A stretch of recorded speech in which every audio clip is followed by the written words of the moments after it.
Это главбокс, это рабочее место сотрудника нашей лаборатории. Так бельгийские эпидемиологи разворачивают свою мобильную лабораторию. Здесь 5 специалистов ежедневно могут проводить до 400 тестов. Они имеют опыт ликвидации вспышек инфекций в самых разных уголках мира. У нас были миссии в Гвинее, когда была эпидемия Эболы, в 2014-2015 году. И была там 3 месяца, поддерживая местный мобильный госпиталь.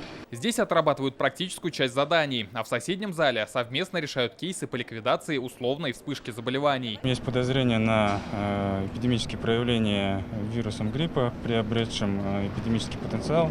По условиям легенды мы должны выехать своей группой для оказания помощи в лабораторной диагностике. Как сдержать вирус, проработать логистику, обеспечить качество исследований в полевых условиях. О борьбе с опасными вспышками эти молодые ученые знают все. Они представляют крупнейший в Германии и Европе исследовательский центр в области тропических болезней и инфекций.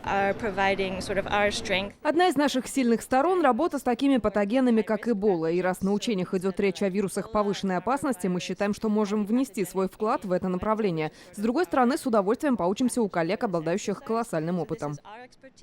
Как отмечают участники, учения не носят соревновательный характер. Главная цель – совместно отработать все стандарты для мобильных лабораторий. Это учение для того, чтобы научиться друг у друга, обменяться опытом друг с другом.